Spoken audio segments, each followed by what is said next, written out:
कौम जिसने इंडिया के ऊपर इतने साल हुकूमत की, अब इंडिया उसके ऊपर हुकूमत करने जा रहा है, क्या कहेंगे? बस ये मकाफाते अमल है, उन्होंने उस पर जोर दिया। अब तो हिस्ट्री रिपीट होती है, अब उनका टाइम है। ये तो इसमें कोई शक नहीं, क्योंकि वो ऑलरेडी स्टेबल है ऑलमोस्ट। काफी देखिए इंडिया एक क्लास है यार, मानो आप इस चीज को। हम पाकिस्तानी है तो हम एक बंदा तरक्की कर रहा है, हम क्या कहेंगे उसने तरक्की नहीं की या उस पर इल्जामात लगाएंगे। हम कह भी देते हैं तो उससे उन्हें फर्क पड़ेगा? कोई फर्क नहीं। जय हिंद दोस्तों भारत बहुत ही जल्द कुछ ऐसा निर्णय लेने वाला है जिसकी वजह से ब्रिटेन जैसे देश भारत के सामने कदमों पर आ जाएंगे और भारत के सामने अपने घुटने टेक देंगे। और इतना ही नहीं, ब्रिटेन खुद ब खुद भारत की सारी मूल्यवान वस्तुएं, सारी मूल्यवान मूर्तियां और कोहिनूर हीरा खुद भारत को सौंपेगा। सबसे पहले तो इंडिया की हमें तारीफ करनी चाहिए। तारीफ का नाम इंग्लैंड है। यूके की अगर बात करें, शायद सबसे पुरानी जमहूरियत है वो, सबसे पुरानी निज़ाम सबसे पुराना यूके का है ऑलमोस्ट। जी हाँ। अब इंडिया क्यों तरक्की करता है, इंडिया क्यों आगे आता है? सबसे पहली बात होती है भाईजान तालीम और एजुकेशन। जब आप अपने बच्चे को तालीम हासिल करवाते हैं, उसे एजुकेशन देते हैं, अपने मुल्क में मौका, पाकिस्तान में एजुकेशन नहीं है सर, उसके बारे में बताता हूँ। जब आप अपने मुल्क में मौका देते हैं, लोगों को सस्ती तालीम देते हैं, लोगों को फोकस कराते हैं यार पढ़ाई के ऊपर। अब आप देखें इंडिया के किसी छोटे से बच्चे से आप टॉकिंग कर लीजिए और पाकिस्तान का एक जवान आदमी से टॉकिंग करवा लें, आपको दोनों में डिफरेंस नजर आ जाएगा। वो बच्चा ऐसे इंग्लिश बोलेगा, आपको समझ भी नहीं आनी। तो सबसे पहले यार हम लोगों को अपनी पढ़ाई को अच्छा बनाना है, उस पढ़ाई से हम लोगों ने आगे निकलना है। अब इंडिया की तरक्की, आप अभी बात हो रही थी रिसेंटली और बड़ी बातें हुई थी, इंडिया सिर्फ इस चीज़ में आगे नहीं है। इंडिया तालीम में आगे, इंडिया गाड़ी बनाने में आगे, इंडिया मोबाइल बनाने, ईच एंड एवरीथिंग।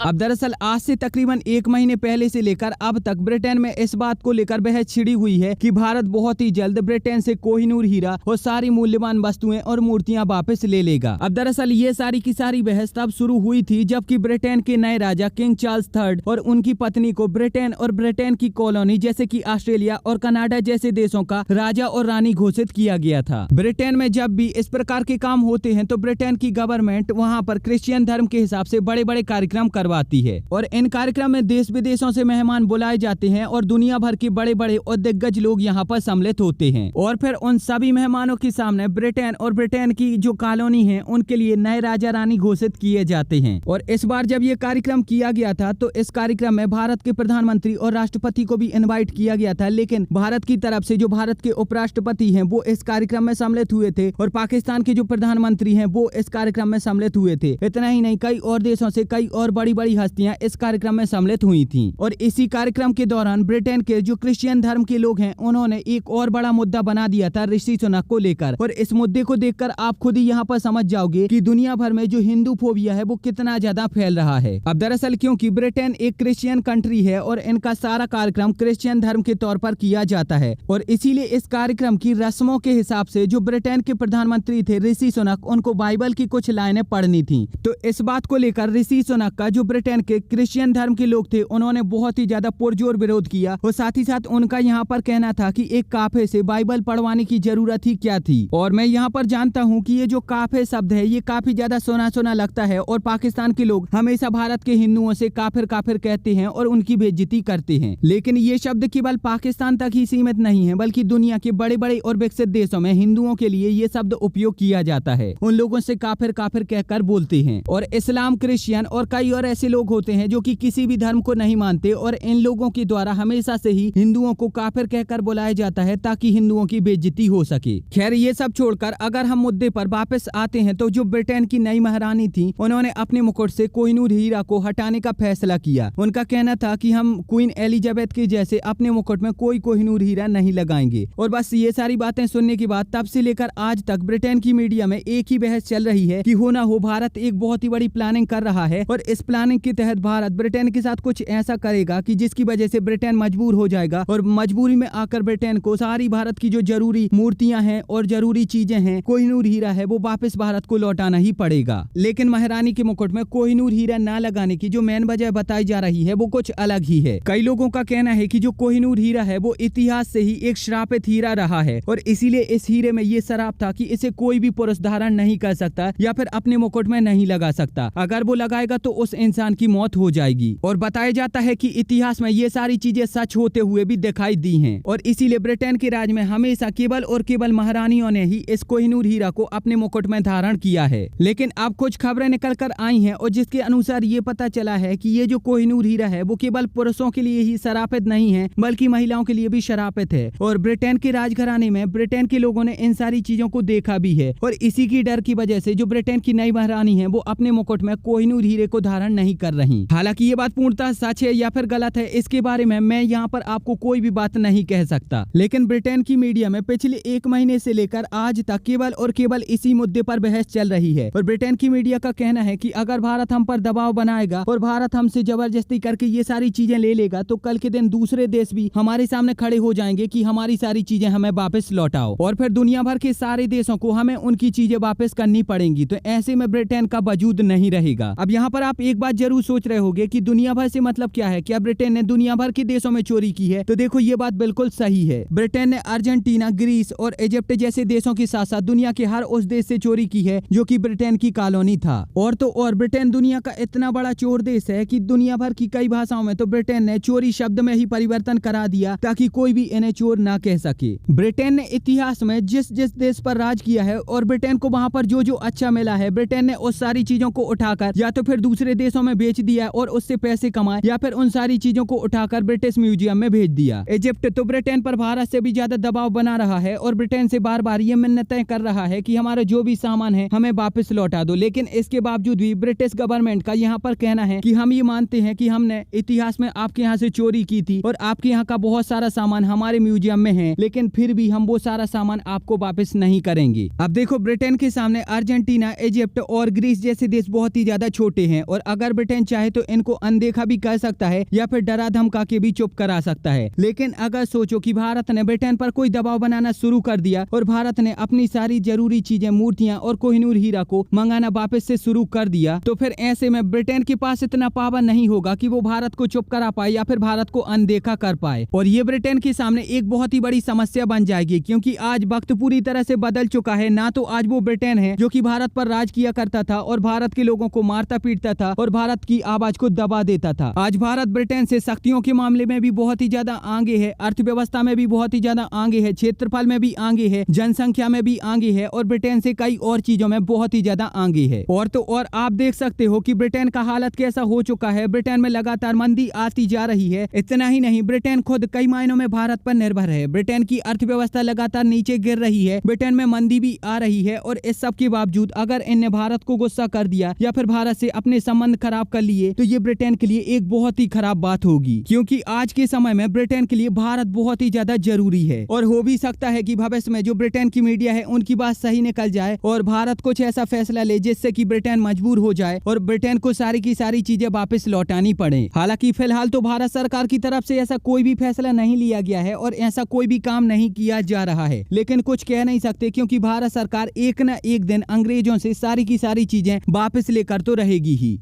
खैर इस सब के ऊपर आपकी क्या प्रतिक्रिया है आप वो हमें नीचे कमेंट में जरूर बताइए।